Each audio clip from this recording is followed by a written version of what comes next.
Hello again. Today I want to take the time to help you understand transition issue number 1, attendance, and the theories, strategies, and principles that can help you combat this issue.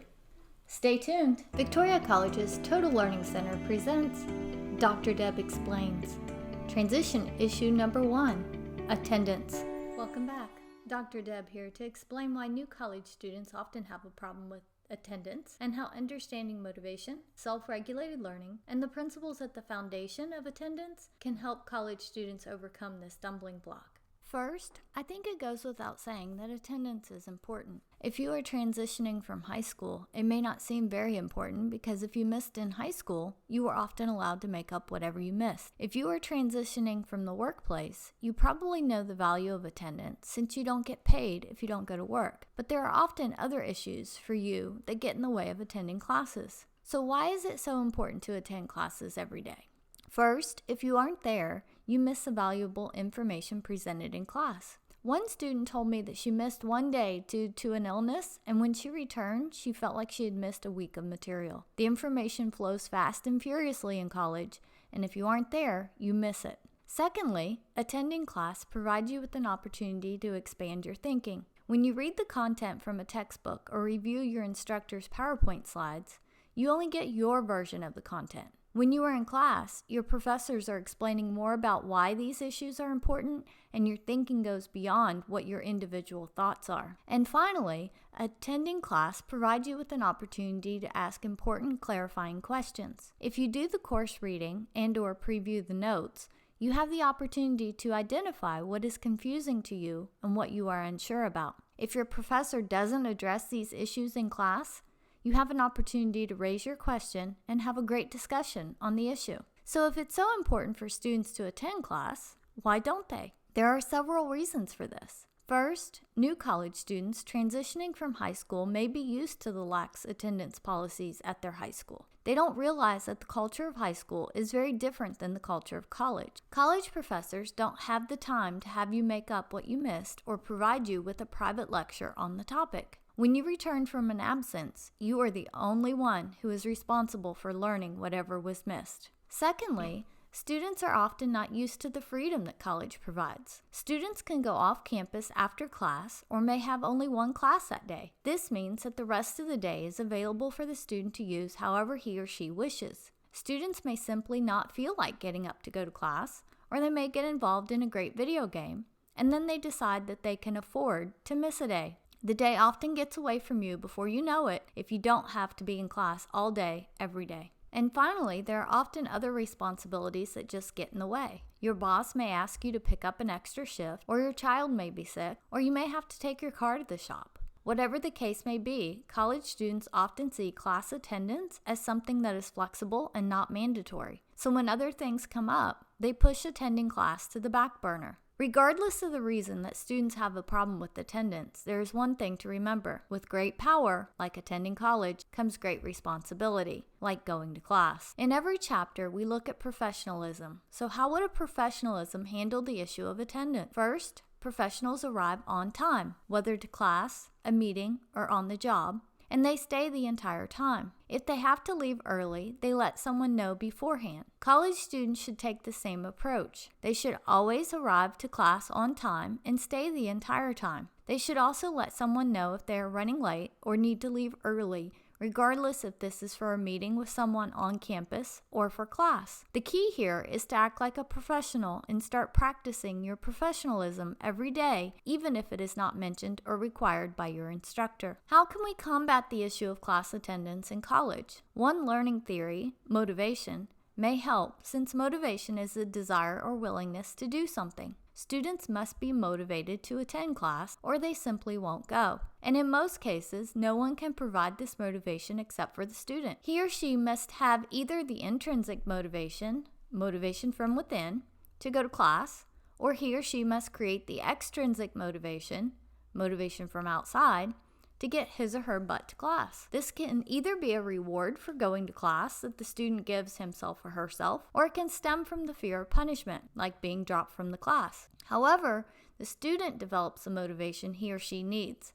It all comes down to the fact that only the student can find that motivation. So what motivates you to attend class? Why are you here? What are you hoping to accomplish? I want you to think about these questions for a few minutes. Jot down the answers on a piece of paper. Feel free to pause the video if you need more time. Now I have another question for you. Do you procrastinate your homework, studying, and learning? Do you put your assignments off until the last minute? Do you forget about your classes until you have to go to class again? Take a few minutes to think about these questions and jot down your answers before continuing with the video. Think about your two answers for a minute or two. If you are motivated to attend college and you have the reasons to do so, why are you procrastinating on the tasks that need to be done to allow you to be successful in this endeavor? One reason is that you may not have developed the self-regulated learning strategies that you need to be successful, so you simply avoid the tasks. Self-regulated learning is the ability to transform your mental abilities into academic tasks. In other words, they are the steps you take in order to learn what is required in each class. There obviously has to be some self-motivation involved in order for you to do what needs to be done without procrastinating, but it also involves self-management, self-monitoring, and self-modification. You have to learn how to manage yourself and your time, monitor your own learning to fix the holes and gaps, and modify or change your behaviors when you realize what you are doing isn't working. All of these are self-regulated learning behaviors, but the first and most important behavior is to attend class so that you actually get the material you are supposed to know. Another type of self-regulated learning strategy that you can use are reading strategies. Since so much of your information comes from what you do outside of class, from notes and/or the textbook, it helps to have some strategies under your belt that helps you turn your reading into learning. These strategies consist of before reading, during reading, and after reading. We have already talked about the first of these steps, before reading.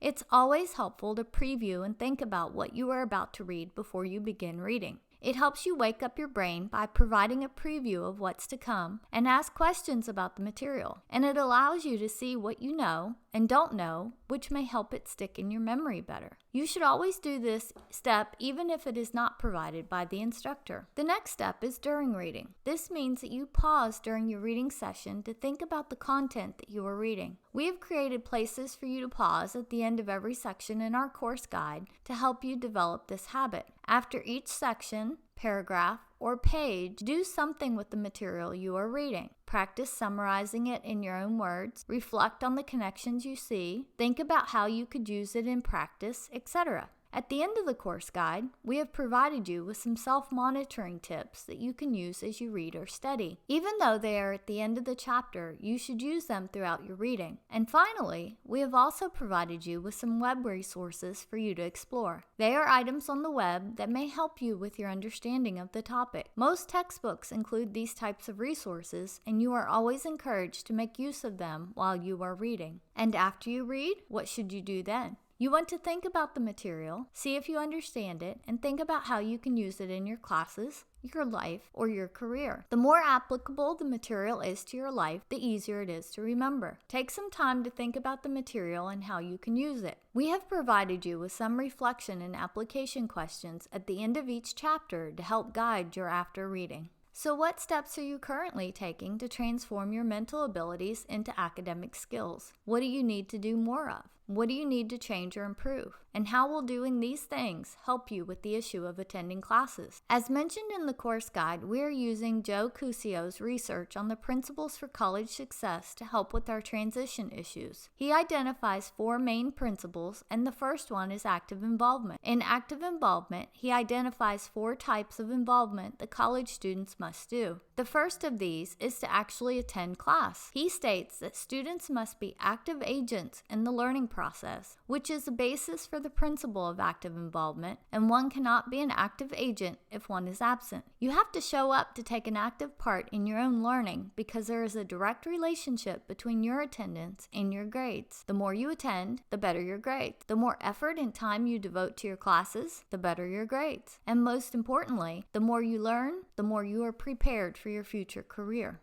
Ultimately, as a college student, you should ask yourself the following question. What do you value? What is important to you? What drives you? And once you figure out those answers, then ask yourself, how do your values fit with college, your learning, and your motivation? Ideally, your attendance and your learning behaviors will align with what you value and cherish in life. If they don't, these are all easy things to change to more closely align your values with your goals. To help you prepare for the exams and to use this information in the future, there are a few things that you can do. Make sure you understand each concept well enough to teach it in your own words. Try to recall the important key points without looking at your notes or the course guide, and use the scenarios at the beginning of the chapter to help you study. For each person, what strategies would you suggest the student use? The items from this chapter include the learning theory of motivation, the learning strategy, self-regulated learning, and the principle of attending class. For each suggestion, make sure you explain how this will help the student and why you think this is an appropriate suggestion. Remember, don't just provide the definition. Explain the how and the why behind your suggestion. That wraps up Transition Issue Number 1, Attendance. What have I missed or left out? What do you think about these suggestions, and have they helped you? Don't forget to check out the next video as Dr. Deb explains.